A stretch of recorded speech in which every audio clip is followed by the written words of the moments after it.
Hello, and welcome to Immigrantly, a podcast that delves into the tapestry of shared human experiences. I am Sadia Khan, your host and producer. Before we dive into today's conversation, let me ask you this. Are you paying attention? How familiar are you with the partition of India in 1947? My educated guess is that many of you may not be acquainted with its full gravity and extent. So, here are some quick facts. The 1947 partition was one of the most colossal migrations in recorded history, leaving behind a devastating toll. Over 2 million lives were lost, 75,000 women suffered unimaginable acts of violence through rape and abduction, and a staggering 14 million individuals were forcibly uprooted from their homes.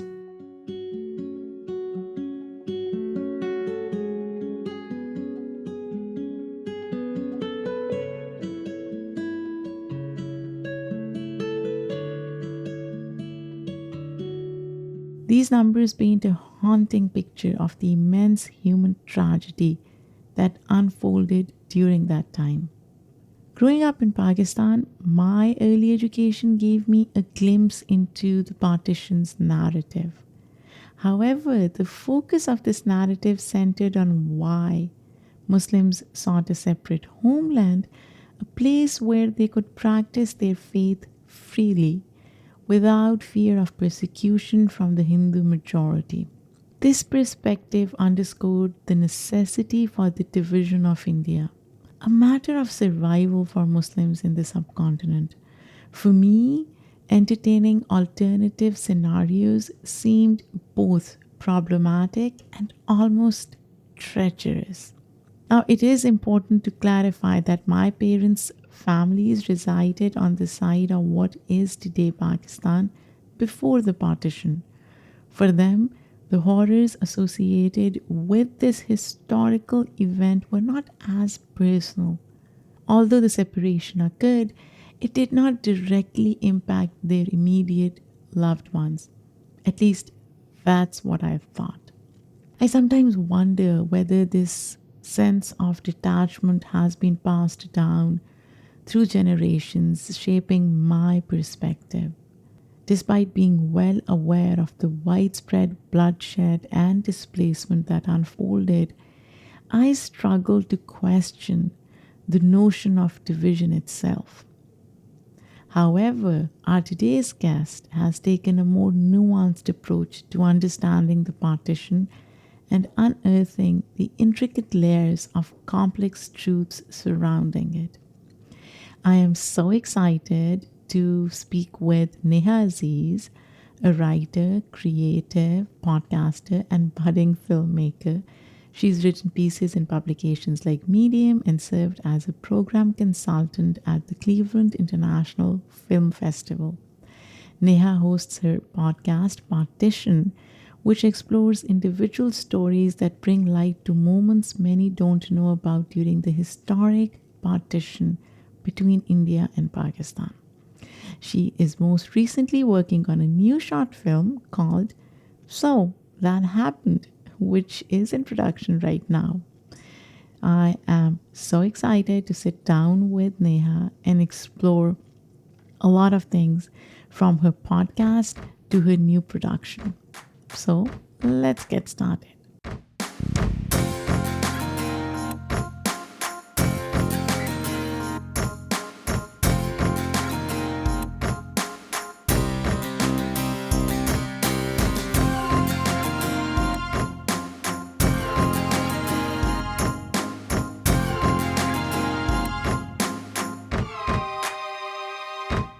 How are you doing, Neha? I'm good. How are you?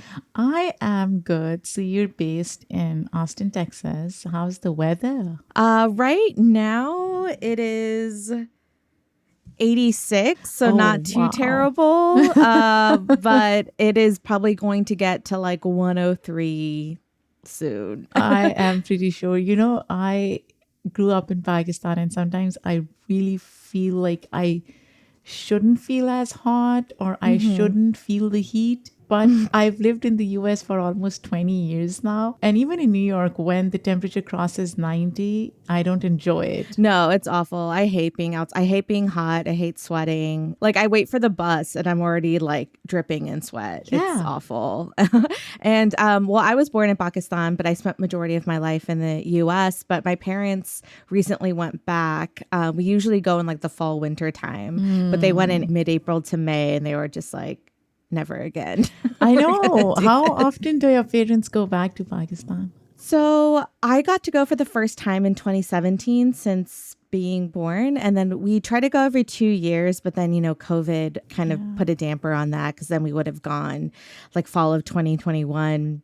And then I would have loved to go back with them this time around, but it just with my schedule and like everything that I had going on and like an 11-hour time difference, it just was not feasible. Life happens, right? Yeah, I was very sad. A lot of people expect us to go every year, and we've been going every 2 years as well. We were supposed to go in August this year, and then we just gosh. pushed it to December. I really, really want to go back to Pakistan every year, but then I am shit scared of flying.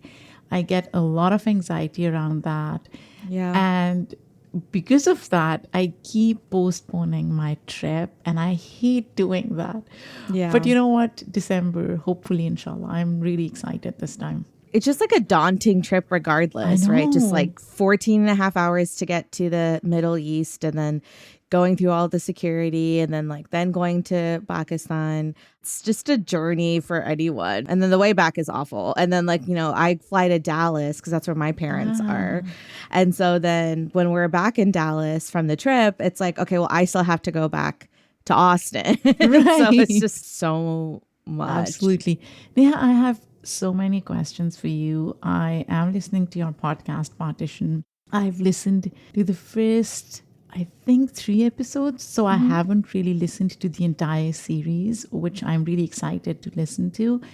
And then about your film, different creative outlets that you're exploring. We'll start with funding for your film. So you were able to get funding. Yes. What is this film about? How much can you share with us?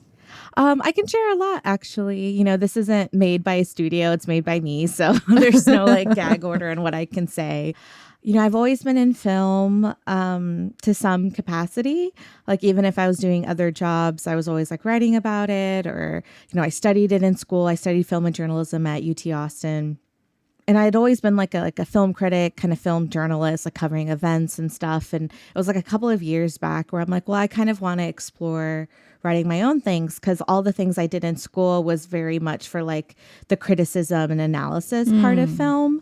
But then I did a degree audit and I only needed I think 3 or 4 classes to get my film degree. So then I ended up going back, and that's when I kind of started taking producing and narrative production and screenwriting and stuff. And so then I was doing that kind of just on the side for fun, not really, just kind of practicing and just trying to write down any stories. And then I've worked at a bunch of film festivals and, unfortunately, many lost my job during March 2020. And I think that was really a silver lining for people. People kind of found out their worth and their time and what they value and how people treat them. And then, that's kind of when I really started taking a deep dive into things I had written before, but hadn't really touched since then. And in the spring, I believe of 2022, I got into this South Asian writers workshop called Rickshaw, which is great.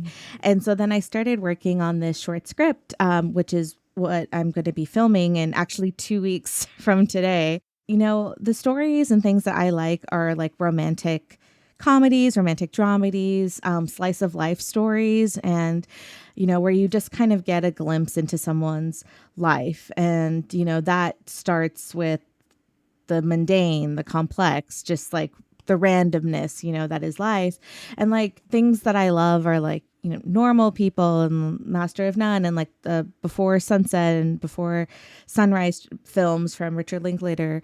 But they're never really told too much from a BIPOC perspective. It's Right. usually white people who have those narratives. And, the majority of the stories that are about minorities tend to deal with our trauma or oppression. And like those things are obviously very important, right? Like I did a whole podcast about Partition and its relation to me and my family. But, there's so much more to us than that. Like we do deal with all these other things, right? I just kind of wanted to write about a relationship kind of changing over time. And the film is called So That Happened. It's a short film. And it is about two characters named Sheila and Imran, who are family friends, went to college, had some kind of experience with each other, but then just kind of fell off. And so then she gets like a phone call from her mom, and she's like, hey, like Imran's moving back. Like you should like hang out with him, like show him around, right? Like any like Muslim immigrant mom would tell you, right? Like, and so she's like, fine. They meet up and they kind of talk about like where they are in life and how the city of Austin has changed. I kind of use like the gentrification of the city as like a passage of time, how the population has grown, have certain other populations have dwindled because of like rising costs and things like that. But yeah, I wanted to write a story about two South Asian characters who are just living their life. And I feel like people can resonate with these characters in the story no matter how you choose to identify in terms of race or gender or sexual orientation. I call it like a romantic dramedy slice of life story. And yeah. That's so exciting, Neha. I want to switch gears and talk a little bit about your podcast, Partition. As I said, I've been listening to it and I have so many mixed emotions and feelings. I grew up in Pakistan with a singular narrative of why partition was so important, almost a matter of survival for Muslims. And I've never questioned the notion of division itself. But as I was listening to the podcast, I realized the podcast is not as much about merits and demerits of partition. It's about human suffering and survivor events and where do we go from here? And I really encourage listeners to listen to Partition to contextualize what Neha and I are talking about. But talk to me about the process. How did this podcast come about? I know you were in Pakistan in 2017. You saw this interactive installation called Home 1947. And that's what triggered this process. Yeah, I think it's more about kind of reconciling with these feelings. And because it happened, right, there was a lot of guilty parties. And like we can like obviously talk until we're blue in the face about merits and demerits, but it was just like, it's happened. Like there's no going back now. I wanted to kind of do this with like a lens of discovery because, like I said, like I didn't really know about the details until I went back to Pakistan because like my parents didn't really talk about it. We didn't learn about it in school. When I talk about my education, like my education was fine, but like it was done in Texas, which I feel like is another story within itself. And like, there's all of this like silencing of certain histories and like critical race theory. And it's just like, they want to push their own narrative. And anytime I heard about colonization or like British India, it was always in the context of Gandhi and like what he did and like how he's a pacifist, but never really like the nitty gritty about it.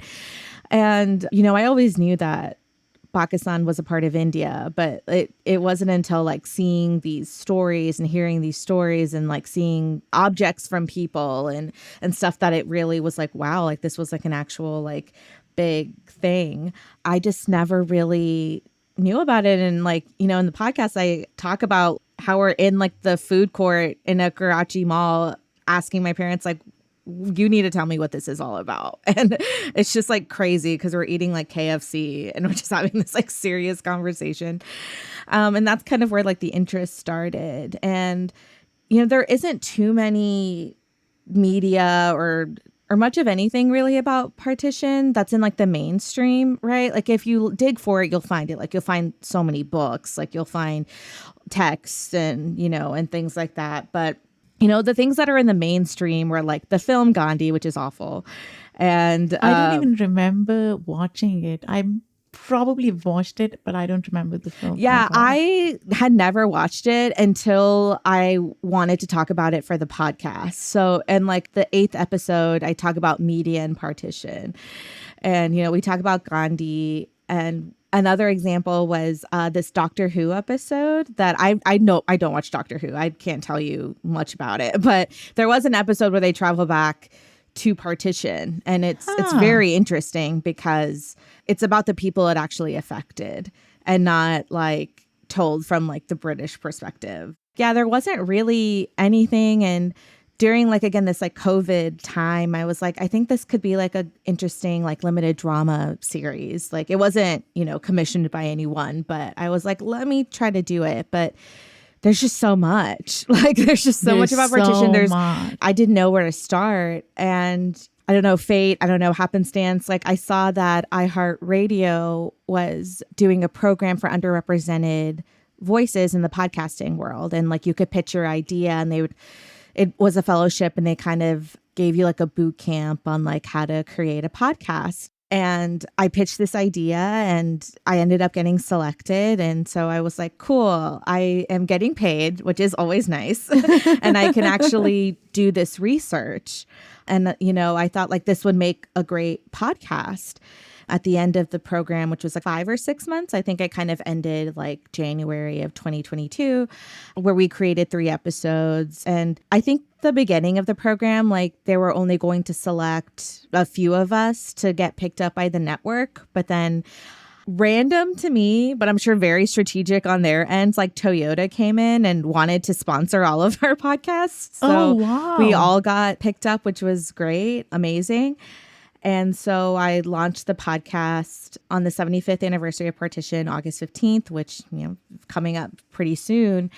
And I remember I didn't interview this person for the show, but I did talk to them just kind of preliminary. And I don't know if you're familiar with Nisad Hajari, who wrote a book about Partition called Midnight's Furies. And I talked to him about it and I was just kind of talking about the podcast and like what I was doing. And, he gave me very valuable advice, which I guess like could appear to be common sense, but it's very valuable where he was just like, you can't cover everything. Yeah, absolutely. You just have to pick certain things that interest you or that you are moved by and talk about them. And I was like, that makes sense, but also like, yes, that's very important to note. So I just was like, okay, well, I want to talk about history. I want to interview my relatives. I want to talk about how it's taught in schools or lack thereof. I want to talk to historians. I want to talk to people who are trying to note this history. So not only like historians in the main sense, but also people who are doing oral histories and things like that, collecting these stories, putting them on YouTube, families who have been separated. And actually, like when I first kind of started working in the fellowship, I was like, I don't want to have a show where it has a bias, right? I just kind of want to tell the facts and just that be it, because everything has a bias, right? And like the majority of the stories we hear about partition tend to be from people who are Indian and not so much about Muslims or Pakistanis or other South Asians who have moved to other parts like in Africa or like Sri Lanka or like all these other places that are not India or Pakistan. But that just did not work out because it's just like, this is something that affects me every day. It affects my family. It plays such a role in my life. And I'm just like, I can't really ignore that. Neha, talk to me about how it impacts you and your family. And before I let you answer that, I just want to preface it by, you did talk to your family members in this podcast, right? Yeah. So, I mean, again, I was born in Pakistan. It took like 25 years for me to become a U.S. citizen. So 2016 presidential election was the first time I could vote. So that was a great time. Like, I just kind of never knew. My parents were like, oh, like, you can't go to India. And I'm like, what? Like, why? And then it's just like, oh, this is why. And, I think about we're all of Indian descent, right? Like everybody in my family, minus my parents and my sister and myself, were born in India. Like we were born in Pakistan, but that obviously used to be India. And so I just think about like the journey that my grandparents took.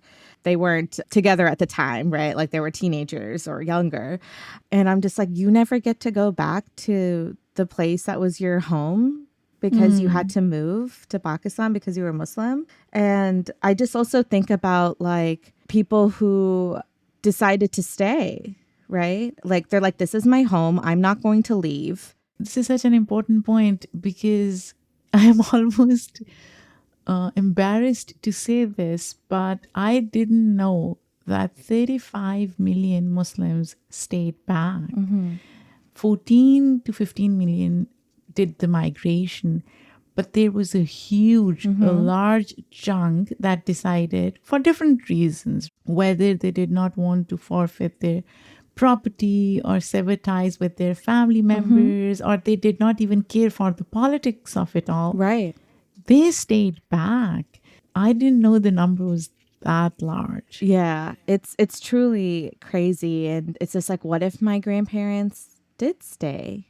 You know, like, would they be married to the same people who they are today? Like all these like what if questions. And I'm like, yeah, like what would I be? Like, would I be talking about partition from a whole different perspective because regardless if being Muslim, like I am Indian, like, you know, like what would that have changed? You know, it's just like so interesting to kind of see how different our lives are. You know, I have so many friends who are South Asian, so many friends who are from India, and like they decide that they want to get married in India. And I'm like, cool, I'll see the pictures, you know, like, and my dad's like, well, maybe because you are young and like you have a US passport now that it might be a little less difficult to get a visa there. But I mean, I haven't tried, but it's just like when I hear about all these stories, like the few people that have gotten visas to each other's countries from being from the opposite have all been for like academic purposes.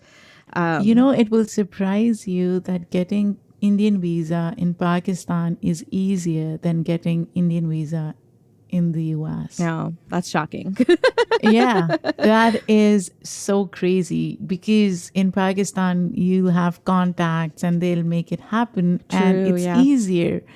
But in the US, I remember my husband applied and he had to go for work and he didn't get it the first time. So it's ironic, right? Yeah, there's so many barriers. Like I know like my uncle, again, like born in Pakistan, like grew up there, and he ended up having to go to India for work, and he had to renounce his Pakistani citizenship so he could go. Yeah, you have to do that. And that is so crazy to me. And maybe it's not a big deal for some people, and or like they don't put the same connotations as I might be putting on, like that's like where you're from. But I'm like, you had to give up like where you come from and to go for a work trip. Like that's just so crazy to me. Like that's how like nebulous it gets. Like, and it's just, I'm like, why does this matter? So, talk to me about reconciliation and healing because in one of your episodes, you do talk about shared pain and suffering, right? There are these physical barriers in terms of having those boundaries, which is fine. We've reconciled with that. But then there are psychological barriers on both sides, right? I will watch Hindi cinema and I'll get so excited watching Shah Rukh Khan and all these actors. But then something will trigger that sense of nationalism. Right. And it happens on both sides. It happens within diaspora, although we are disconnected from environmental, cultural, social, religious stresses that people in India and Pakistan face. What do you think reconciliation or healing looks like for both sides, Neha, through what you've learned?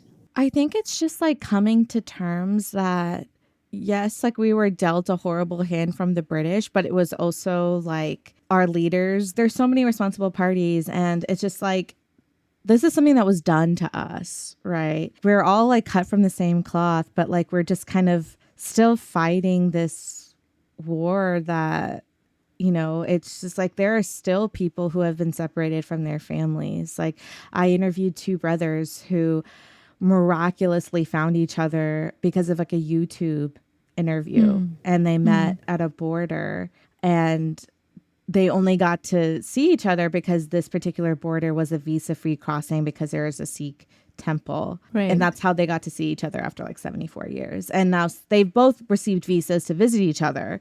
We went to like the Wagah border ceremony when I went to Lahore in 2019. And I was like, this is so interesting to me because it's supposed to signify all these things like rivalry and things, but then also like brotherhood and stuff. But I'm like, you can't talk about brotherhood and camaraderie and like all of these things when, you know, you're making it so difficult for the other to visit each other's countries. Right.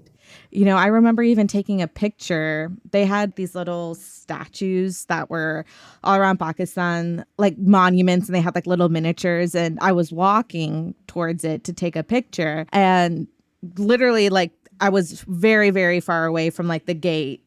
And like I was very close to like the entrance of where I came.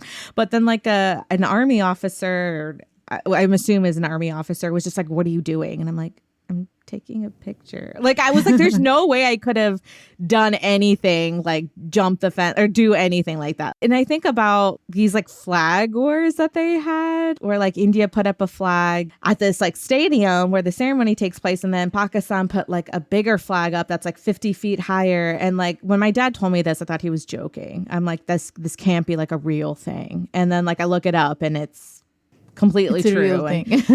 There's so many things happening, and like this is what we're wasting like time and energy on, like a dick measuring contest with flags. I'm like, this is not good. Like,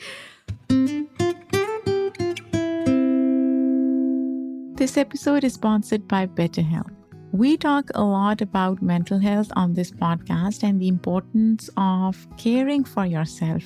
In fact, we dedicated an entire season to it. And there are so many different ways to do that, whether through meditation or getting a massage, even trying some yummy ice cream flavors. But let's be honest, ice cream can only go so far, and sometimes you need to connect with someone. I've been open about the fact that therapy has greatly helped me manage my anxiety. So if you've been struggling with stress, anxiety, or want to learn effective preventative tools, BetterHelp might be for you. It's entirely online, designed to be convenient, flexible, and suited to your schedule. Just complete a brief questionnaire to get matched with a licensed therapist and switch therapists at any time for no additional charge. How amazing is that? Let therapy be your map with BetterHelp.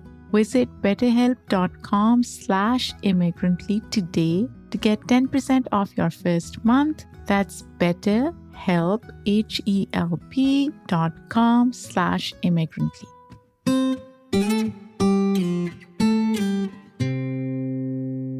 When I think of partition beyond the politics of it all, right? Whether it was Muhammad Ali Jinnah, Jawaharlal Nehru, Gandhi, I feel like there is so much complexity around what was happening at the time. It's almost impossible or to some extent unfair to either glorify them or villainize them, right? Because a lot of other things were happening at the same time. Communalism, which had become almost ubiquitous in India by mid-20th century, where Muslims and Hindus were literally drifting apart and they were turning on each other.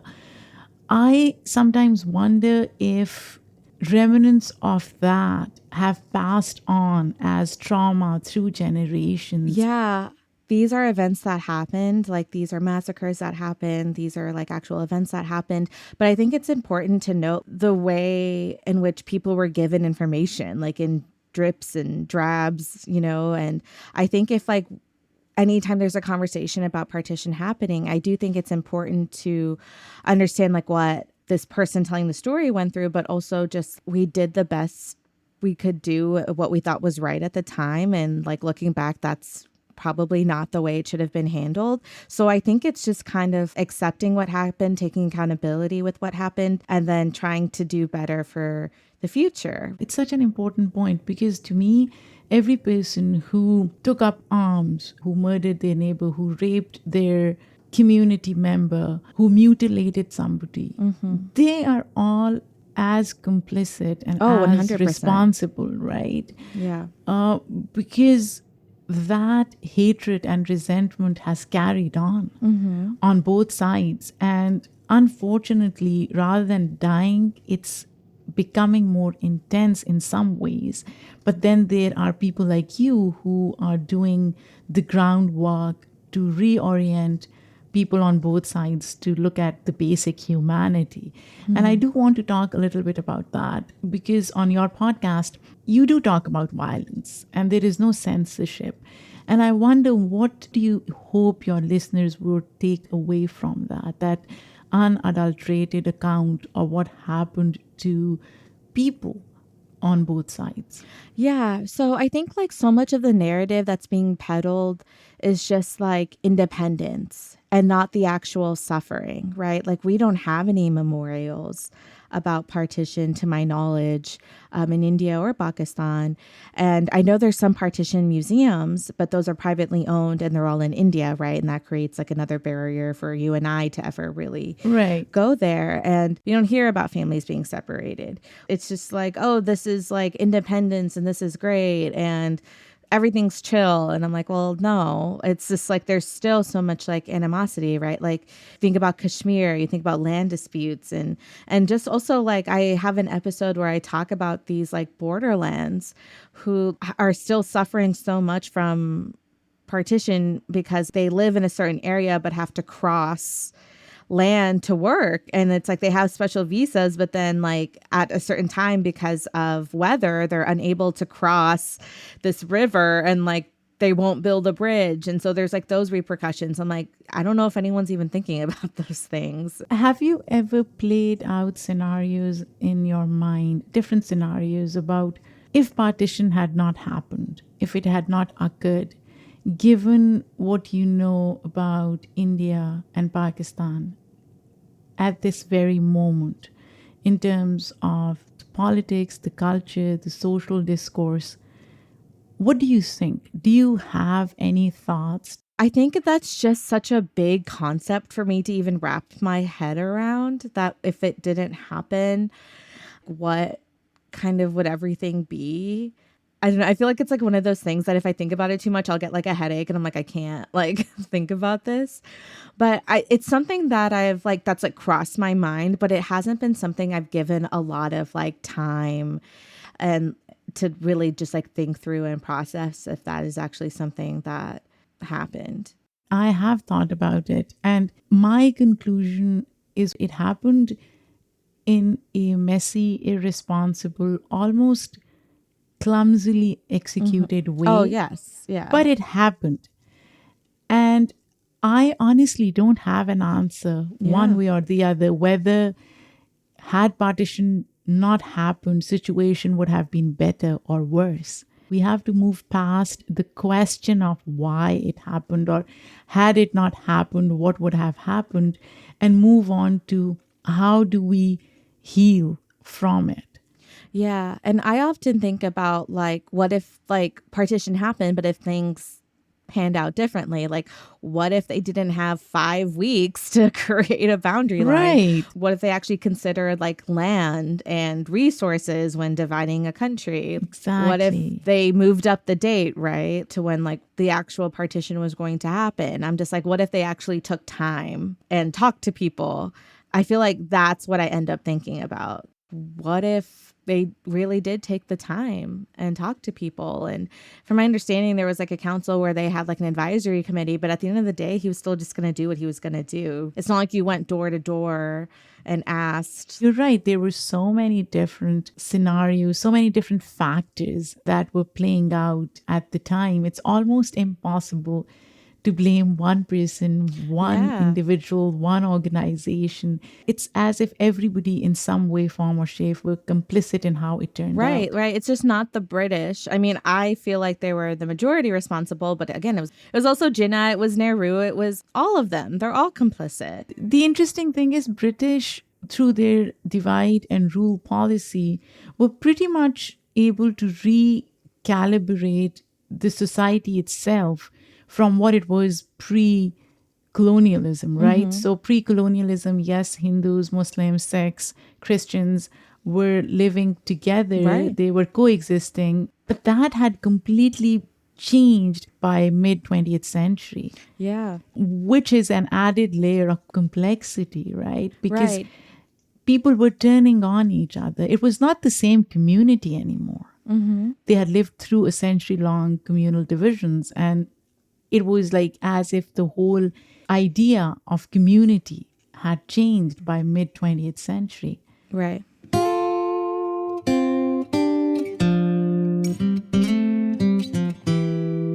I do want to talk a little bit about your own identity and how you grappled with it growing up in the US. And as I was listening to your podcast, you talk about how growing up, you weren't as connected to it until you went to UT Austin. And there you found this sense of community and you started exploration of your own identity. Talk to me a little bit about what part of those moments of connection influenced you or informed you in terms of your identity, and what are we lacking in American elementary, middle school, high school education that doesn't let people from, especially kids from BIPOC communities, connect with their own identities? We just don't study histories of so many people. Like they just like ignored or they're just like glossed over. And I'm like, those things are important. I feel like we're kind of like alienated. Like I was 11 when 9/11 happened. Like I was in the 6th grade. And so like my life drastically changed. Like I'm Muslim. I was born in Pakistan. Like I have a weird name according to like other children, and then it was just like terrorism. I remember like I would go to like kind of like religious classes on Saturday where you learn about like history and you work on activities and like and things like that. And I remember like someone's like, "Oh, is that where you learn how to make bombs?" And I'm like, "I'm not talking to you ever again." And it was just like, okay. What the actual fuck? Yeah. And it was just like things like that. And, or like, even something as, and I've seen this so many times portrayed in film, and it's so true where it's just like, your lunches aren't like PB&Js. They'll give you like kebabs or whatever, right? Yeah, our lunches are more flavorful. So. Yeah. And I also didn't grow up in an incredibly diverse school. I grew up in Arlington, Texas, outside of Dallas. And like Dallas for sure has a lot of South Asians. But in this particular city at this time, I don't think it was too common. So I felt like I was already like an outsider. And then like skin is darker and, you look different. Your name is different. And like no one knows how to say your name and they don't really take the time to ask you like how you say your name. They're just like, oh, whatever. It's just like, okay, I think it was just kind of like distancing myself. Like, yeah, like I'm not really seeing people of my community here. And even though I would see them like in those classes I would go to on the weekends and like in our like religious services and stuff, it was still kind of other there too, because it's like a lot of them went to the same school and like grew up in the same neighborhoods and I wasn't. So I was already like separate from them. And so I didn't like see them all the time. Right. So there was like also like that. So I felt like I was just kind of like I feel a little outside here and I feel a little outside in school. And I wasn't really taking pride in where I was coming from or like traditions or anything because like people just made fun of you, right? Yeah. Because they just don't understand. And that's just like the default. And then like, I went to college and I went to college at UT Austin. There's a lot of South Asians at UT Austin. So I'm like, okay, like I was like, there's other people like here. There's so many groups, so many organizations, so many cultures. And it's just like, again, like growing up in the South, like anything that's not conventional or white is just kind of like, that's weird, right? Obviously that's not true, but that again, like growing up in the South, it being different is a challenge, right? Because there's like certain ideals that people uphold or like who should be allowed to live here and things like that. But yeah, it's like when I saw other people who looked like me like all the time, even now, like you see yourself in spaces and it's like, oh, like I'm like, how many people of color are in here? How many women are in here? I still do that. I mean, sometimes it was because I say journalism, there weren't that many minorities in journalism, but I'm just not good at math and science. But like, there was communities there and it was just like everyone was like minding their own business. Like it didn't like matter. And that's what people should do forever is mind their own business. So Neha, what do you think American education system, at least until high school, lacks And what tools could they give students, especially from BIPOC communities, so that they feel more at home?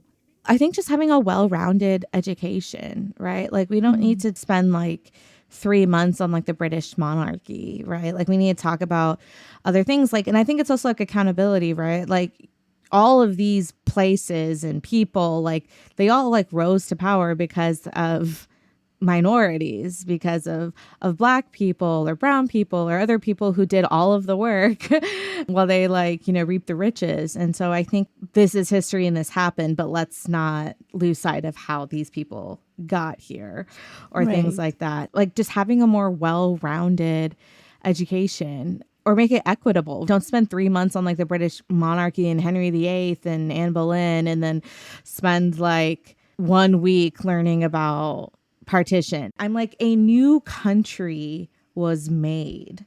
That changes things politically, geographically. And y'all didn't think that was an important thing to spend time on? Like, that's just so Yeah. crazy to me.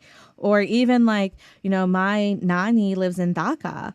And so, like, you know, she dealt with liberation where my parents were alive at that time. My mom was 11. Her birthday's actually today, turning Oh, happy 63. birthday. And I was like, where's that history? And that's another thing that I actually do want to explore because as we talk about getting rid of this othering, making things more equitable, this is on Pakistan. Like, what happened? Yeah. Right. I was like, we can't Yeah. blame the British here. I was just like, if you're going to call out injustices in other communities, you have to do them in your own. We're the bad guys in this situation. And it In was awful. Bangladesh's case, absolutely. Yes. And I'm like, that's Absolutely. another thing I really Another want to podcast? explore.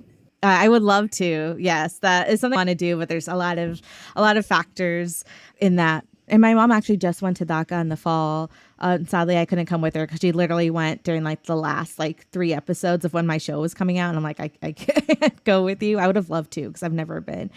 But they have a museum. They have memorials. Like they have things that actually mark like the violence that happened and not just like, oh yeah, we became Bangladesh and like we're our own country. I'm like, no, like you have to talk about these things, right? You have to have tough conversations. Yeah. And it's just like, yeah, they're uncomfortable and like, yeah, like it's not great, but it's just like you have to own up to what happened, regardless of whatever is in the present might be a good thing or whatever. And like, it's just like you have to talk about like how it happened, right? And you have to Right. take responsibility. I'm just like, the violence against people from Bangladesh at the hands of Pakistanis is a fact. Right. And like, we can't just ignore that just because we went through our own thing like 20 years before or 30 years before. Exactly. And yeah, that's really something I want to take a deep dive to because if people don't really know about partition, they definitely don't know about 1971. Oh, absolutely. Yeah. Even people in Pakistan, because I was born after that. So I'm trying to think if we ever read about Bangladesh and the partition that happened. Very, very little. Yeah, I feel very like when I little. asked my dad like what he learned about in school, like they just blamed like in terms of partition, like they just blamed India. They're like, oh, it's their fault. And like, you know, you go to school in India and they're like, oh, it's Pakistan's fault. And I'm like, no, it's everyone's fault. And this is how we can figure out like how to deal with it and move on. But yeah, it's just like, yeah, definitely something I really want to like take a deep dive into because I do mention it a couple of times during the show, but I don't really talk about it in too much detail because it is a story that is, again, very complex, but also deserves its own time. So, Neha, we've talked about some serious shit, right? Let's end this on hope. You wrote this letter in Medium. It was called An Open Letter from My Hope. Oh, yes. And that was about Muslim diaspora in the US, Muslim community in the US, how people need to see our humanity beyond the binary or the one-dimensional narratives that we see Right. around Muslim identity. And given all that you've done so far, you've launched a podcast, you're working on a film, I just want to know how you contextualize hope in 2023 versus 2017. Yeah, I was like thinking, I was like, when did I write that? And I think it was like December 2016. sometimes it's really hard, right? And I think it's just like, even for me, like I have a lot of anxiety, like that's something I deal with. And, I feel like externally, like I'm just like a very loud, like, kind of like joyous person, but inside I'm just like, I'm dying. You know what I mean? Like, or just like, I'm a realist where I'm just like, I'll get into a conversation with somebody and then it ends with like, healthcare is a scam, right? Like, cause I'm like, it is. It is in the US. It is. Yeah. Because I'm a freelancer and like the amount of money I pay for my health insurance is just insane. But I think it's just like we have all of these things and we need to acknowledge them, right? Unfortunately, I think sometimes we go numb because there is so much bad, but I do think there are like positive things. I think about people who are making changes, like Nicole Hannah-Jones with her 1619 project. It was a podcast that got turned into a book and a children's book and is now like an Emmy nominated docu-series, right? I was just like, there's people doing the work. Like that's kind of what I want to focus on, is like even like these strikes that are happening, right? Like corporate greed is so insane. And just like the out of touch comments made by CEOs of like what actors and writers are demanding, it's just like, yeah, it sucks that they can't work. But if they need to not work to make things more equitable and better, then that's inspiring, right? It's just like these people are fighting for what they think is right. And it's just funny to me because it's not even like we also want to be millionaires. We just want to like live in LA or New York or what have you and like not buy a cup of coffee and then worry about our bank account. I was like, that's inspiring. And then it's also just people making films and just like hearing people talk about why they want to make things, right? And people doing like volunteer work or whatever, like people trying to do like some little thing that can make such a big impact on others, I think is like what I like to focus on. Like I said, like I program films and I see films where I'm just like, oh, this is like a first time South Asian director, like this is amazing, and like they did this and they can have a platform now for more people to see their film. Like that's inspiring, right? So I think it's just like we don't need to ignore like all the bad stuff. We definitely need to like understand that and reckon with it and deal with it. But I was like, there are like little pockets of hope, right? Like I'm making this film and it's a slice of life story between two South Asians, and like that's not too seen before. And also with this film, like I wanted to portray people of different body types, right? Like I'm not a size 2, I'm definitely on like the chubby plus size fat body type. And it's like, we don't see those characters. Like if we do see them, they're white and they also have to just deal with their weight. And I'm like, yeah, like my weight is like, yeah, something I think about like anybody else, but I'm not like going out to the movies and like having a panic attack about my body. Like that's not what's happening. And I wanted to cast people for different beauty standards, just like I wanted to cast like plus size South Asian woman in this role. And so like that's always nice too. Like visibility across different platforms is also just really important, right? And it's just like, I even look at shows that I love. Like I love Never Have I Ever from Mindy Kaling. And there's so much inclusivity with that show, but they're all very thin, right? Like we don't see different body types like and the main characters, right? Like we see different sexualities and different identities, and all of that is amazing. But it's just like you also like not every high schooler looks like that. I certainly did not, Right. So I think it's also just like, like as much as like terrified I am about making this film, I'm also like very excited. But I think it's just like anytime you just see like simple representation is just like nice. Someone that you can identify with and resonate with regardless of, I can watch a film like Call Me By Your Name and like resonate with those characters. Like I don't need to be a gay man to resonate with that. These are feelings. And I think that's something that people forget when they tend to see people who aren't white at the forefront. They're like, oh, this isn't for me. Like this is for like brown people. And I'm like, no, it's for everyone.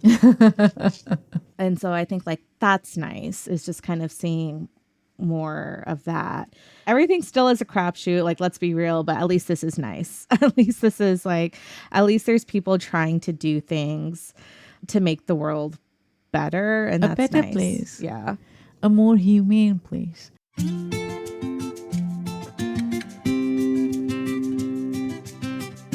Neha, in the end, if you were to describe America in a word or a sentence, how would you do that? Oxymoron, I think. I thought about this yesterday. I was like, this is what I'm going to say. Why oxymoron? I think it's just like, right, like the United States is thought about like this like land of opportunity and land of dreams and things like that. But then like, you know, you come here and it's like, I think people really forget that the U.S. is made of immigrants, and immigrants come from different places besides Europe.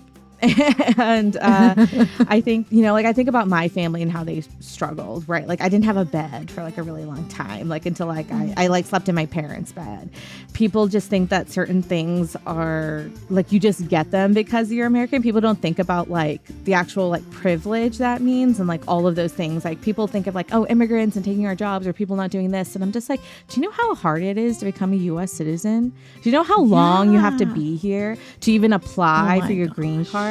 I was like, there's like so many things that they just don't understand, right? This is supposed to be a land of hope and opportunity and new beginnings. And like, yeah, for some people, like, you know, that success comes more easily, right? Like I have a lot of friends who were born here, whose parents went to like a graduate school here, like med school and stuff. That was not the case with my parents. My parents came here with 2 kids, 8 suitcases. My mom worked at a jewelry store. My dad worked at a convenience store.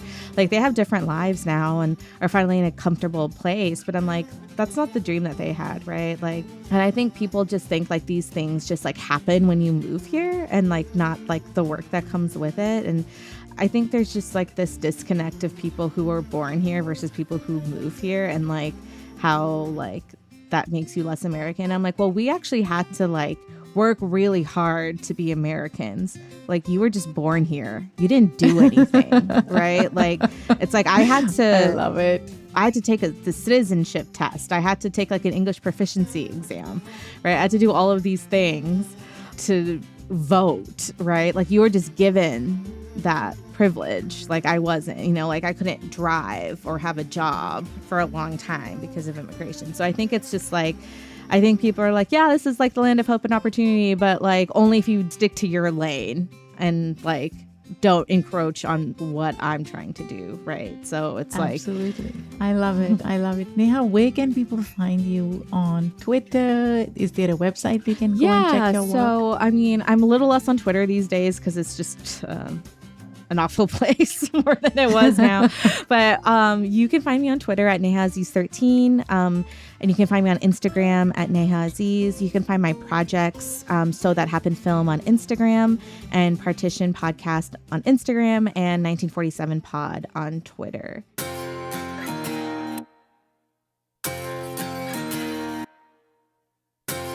Wow, what an important conversation. I am so glad Neha was able to come on our podcast and share her thoughts. If you liked this episode, guys, give us a thumbs up, 5-star review, follow us on our socials, come back next week for another incredible episode. This episode was produced by me, Sadia Khan, written by Bobak Afshari. Our editor for this is Paroma Chakravarti.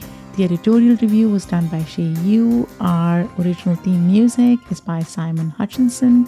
Until next time, take care.